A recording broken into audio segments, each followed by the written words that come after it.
مشاهدينا برحب فيكم من جديد. رغم حداثة عهدها الفني إلا أنه ملامحها الجميلة وأيضا موهبتها اللافتة نقلتها إلى عالم النجومية والشهرة، واستطاعت أنه تحقق نجاح كبير بالسينما والمسرح والتلفزيون. رحبوا معي بضيفتي لليوم الفنانة المصرية ليلي قاسم. أهلا وسهلا فيك. ليلي الدلع ولا اسمك؟ لا اسمي. اسمك ليلي. يس. أهلا وسهلا ليلي. ليديا. ايوه بنتك مبروك صرتي ام عن جديد. عن جديد. قد ايه غيرتك؟ غيرتني قد ايه؟ لا كتير. بصي يعني احساس تاني خالص. وبصراحه بصي انا وانا حامل كنت بقول تجربه مره وخلاص ومش هكررها. هتكرريها. هتكرريها وانس ما بتشيلي البيبي عايزه تاني.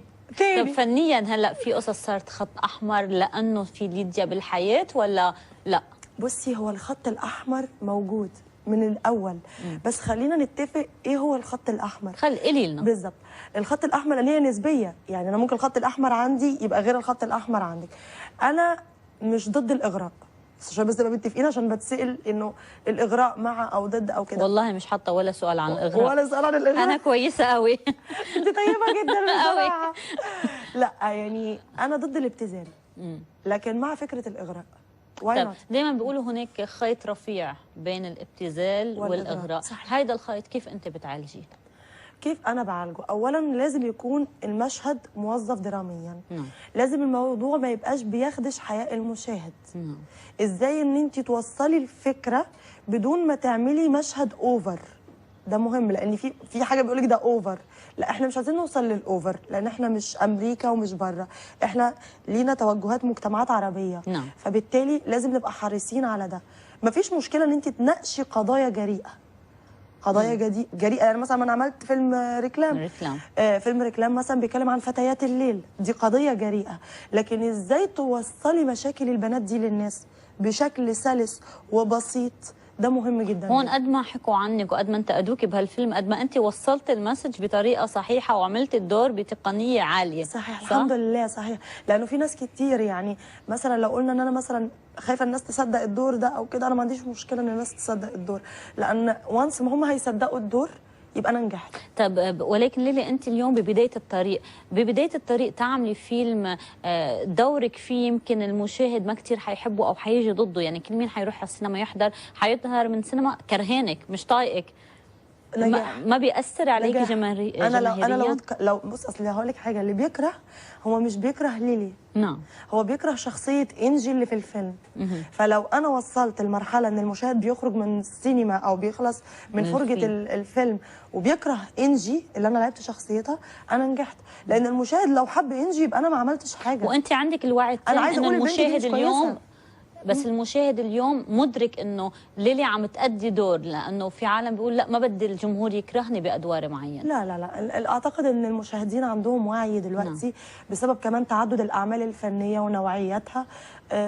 فلا انا شايفه ان المشاهد عنده وعي يعني. طيب قد ايه عملتي دور البنت المتنمره باحد اعلانات لقناه معينه؟ قد ايه هالدور انحكى عنه وقد ايه اطلالتك انحكى عنها وقد ايه كانت سلبيه؟ شو سلبياتها وشو كانت ايجابياتها؟ تمام. بصي موضوع الدعايه بتاعت القناه دي اولا جه محض الصدفه، لان انا علاقتي بالقناه دي كانت من الاول، انا اشتغلت في القناه دي مذيعه وبعدين دخلوا فيلم اشتركت في الفيلم. فلما جم عملوا الدعايه فانا اتطلبت. تمام. مخرج الدعايه طلبني فقعدت معاه فقال لي ايه رايك يا ليلي تعملي شخصيه الفتاه المتنمره؟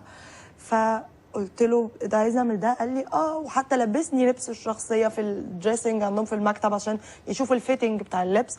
فطلعت فقال لي لا تمام انت تعملي الشخصيه دي وكده. فقلت له طب تمام، على العلم من ان الدعايه دي كان فيها اكتر من بنت، كنتش انا الوحيده، كنا حوالي 5 بنات. ولكن العين قشت عليكي. عليا انا. ليه؟ لان انا مذيعه بالاساس. فبعدها بفتره مش طويله لما نزلت الدعايه دي فلقيت كده بالبومت العريض في احد الجرائد يعني انه تحول المذيعه الى فنان تحول مذيعه الى الرقص. فمنشط خضني في بدايه حياتي، فكنت متضايقه جدا. بس ولكن حققت لك انتشار جدا بالظبط. ما انا بقى باي تايم لما قعدت مع اهل الخبره فقالوا لي يا هبله انت ده مضايقك، ده نجاح ليكي. ان انت دونا عن ال5 بنات اللي في البرومو انت اللي اتكلموا عنها، فده نجاح. طيب ذكرتي انك مذيعه، من مهنتك كمذيعه ودراستك للاعلام انتقلتي للتمثيل، شو اللي اخذك على عالم التمثيل؟ لا انا بصي التمثيل واخدني من زمان. من زمان. منذ روما. ولكن ليه ما درستي تمثيل واخراج؟ رحتي درستي اعلام. هقول لك انا من الناس، على فكره انا من مواليد الامارات، وانا من الناس اللي عشت حياتي الى دراسه الثانويه العامه في الامارات. حلو. فانا وانا في الامارات جبت مجموع عالي جدا في الثانويه العامه. انا توجهاتي، انا متربيه هنا في الامارات، فتوجهاتي من زمان فنيه، وايام ما كانوا الفنانين بييجوا يصوروا في استديوهات عجمان كانوا اصدقاء والدي. يعني ناس كتير جدا زي صلاح قبيل الله يرحمه، وفنانين كتير جدا جدا من الموجودين حاليا حتى. فانا اتربيت على الناس دي، واتربيت على كواليس الاعمال الفنيه اللي كانت بتتصور في استوديوهات عجمان. وكانت فسحتي لما انزل مصر ان انا ادخل مسرح. حلو. فلما كان المسرح يعني في عزه في التسعينيات، كان سمير غانم، محفوظ الالقاب للجميع، سمير غانم، عادل امام، محمد صبحي، كان كل حد بيبقى ليه مسرحيه. فكانت فسحتي ان والدي ياخدني المسرح. فانا اتربيت كده وشفت الفن وحبيت ده، كان طموحي ابقى كده. انا بسمي نفسي جيل شريهان ونيلي، لانك تربيتي عليها. تربيت على الفوازير دي، فشفت نفسي في دول، شفت نفسي، حسيت ان انا هعمل ده، او في يوم من الايام ممكن اوصل لده. فانا كبرت بده. المهم يعني ارجع لك، انا جبت مجموع كبير في الثانويه العامه، فطبعا اهلي ما كانش ينفع ان انا اخش معهد، لازم تدرسي. انت عارفه الاهل دايما. ايوه. فاخترت اقرب حاجه يلي هي الاعلام. المهم اطلع على التي في، حاجه مربعه شاشه. وانتقلت من بعدها. ذكرت شريهان ونيلي، وانت اليوم باحد لقاءاتك بتقولي انه انت حلمك تأدي دور هند رستم بلكي او سعاد حسني. صحيح. ومتاثره فيهم كثير وبتحبيهم. ملامحك بعيده عنهم. طبعا. ممكن بتحبي تأدي لهم دورهم، الملامح ما بتحسيها مشكله بهالموضوع؟ لا لا لا لا خالص خالص. خلي بالك انا لما بقول على الناس دي ان هم الايديال بالنسبه لي، ان هم مثل اعلى بالنسبه لي، فانا عايزه اوصل لنجوميتهم، عايزه اوصل لمحبه الناس ليهم، عايزه اوصل لموهبتهم. ده فكره ان دول الايديال، مش الايديال في شكل برايك بيتكرروا هالعالم بالوطن العربي بالفن اليوم؟ ممكن نرجع نشوف هند رستم، ممكن نرجع نشوف سعاد حسني، ممكن نرجع نشوف شاديه، ممكن نرجع نشوف. لا بصي مش هيتكرروا، يعني انا لو وصلت لربعهم ابقى نجحت جدا. لكن مش هننكر انه في ناس كتير في الوسط الفني حاليا عندهم موهبه عاليه جدا، وعندهم امكانيات مش قويه، مرعبه. وبالذات وعلى الاخص من الشباب اللي طالعين. بتذكري لي اسامي؟ مش عايزه اذكر اسامي عشان لو ما ذكرتش الاسامي الثانيه هيبقى فيها حساسيات، وانا زميلتهم. وبعدين اقول لك حاجه، انا شخص صعب. او لا هقول لك، انا ممثله بتحس انه انا اقول لسبب ممكن تكون مثلك الاعلى انا اليوم. ممكن ده يبقى راي شخصي، لكن انا صعب ان انا اقول، لاني انا ما ينفعش انقد زميل او زميله واقول حد وحش وحد كويس. لكن انا ممكن كمشاهد لما ببقى في بيتي بقول دي تمثيلها مرعب. سمية الخشاب وغادة عبد الرازق، بس ما بتنافسيهم. لا انا ما بتنافسيهم لانك بعدك جديده بالوسط، وما ينفعش ان انا بصي، انا مؤمنه بمبدا حاجه، انا مش من الناس اللي الغرور ياخدها ان هي تتعدى اساتذتها. طب وقت تقولي من مدرسه سمية الخشاب وغادة عبد الرازق، عن اي مدرسه عم تحكي؟ المدرسه الفنيه. ازاي هم؟ شو هي؟ اشرحي لي عنهم.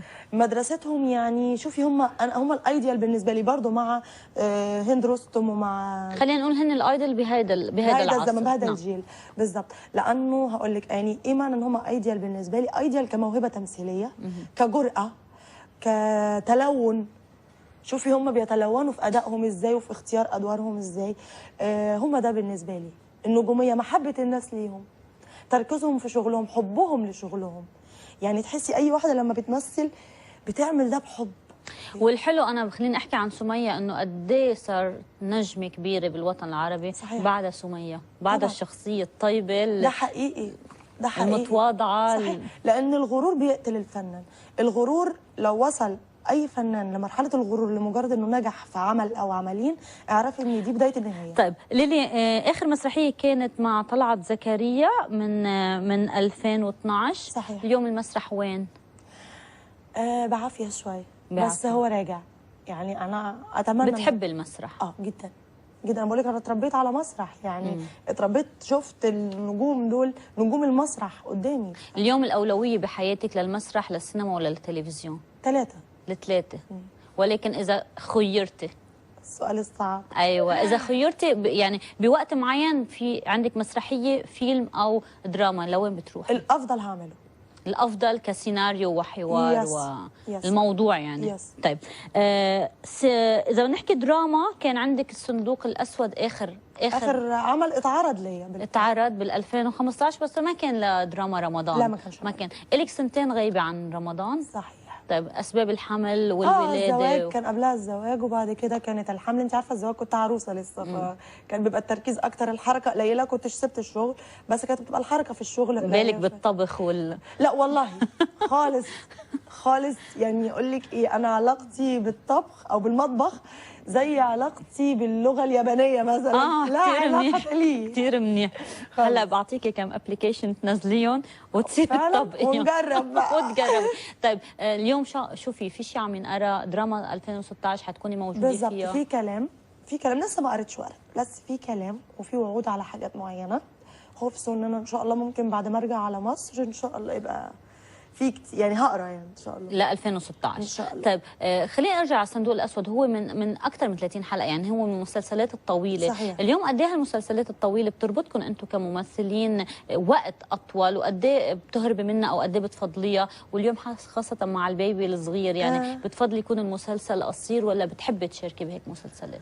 بصي هقول فنيا كيف تنظري للموضوع؟ هقول لك، انا قريت الموضوع ان في بعض الفنانات والفنانين اللي عملوا التجربه دي قال لك انا خلاص اتخنقت، انا زهقت، انا مش هكرر التجربه دي تاني مده طويله.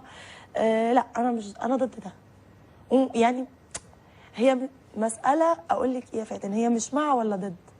هي المساله جوده السيناريو، وازاي ان السيناريو حتى لو طويل بس ما تخليش المشاهد يمل. انت لو المشاهد مل منك ولو حصل مط في الاحداث لمجرد التطويل للحلقات انت فشلتي.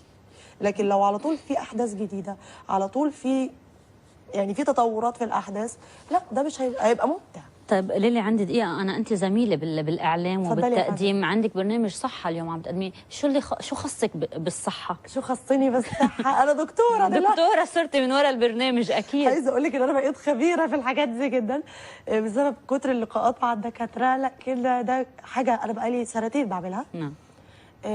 هو اصلا لا دكتوره بشرف صرتي يعني خبيره. بالظبط حقيقي. يعني انا عايزه اقول لك في مصر مثلا في بعض ساعات الناس يوقفوني يسالوني والله يا جماعه انا مش دكتوره، بس انا ممكن يعني ارشح دكتور ليكوا تروحوا له بتاع بحكم علاقاتي بالدكاتره. بالاعلام وكمقدمه برامج، شو الطموح؟ برنامج شو؟ اجتماعي، فني، سياسي؟ بسرعه. طموحي في الاعلام لا ممكن يبقى اجتماعي، ممكن يبقى فني، ممكن يبقى انترتينمنت، سياسي اسد يعني اعرف ليلي طموحك بكل شيء شكله. شكرا لوجودك معنا. مشاهدينا مزيد من المنوعات في ساعتنا الثالثه. خلص وقتنا اكيد مع ليلي.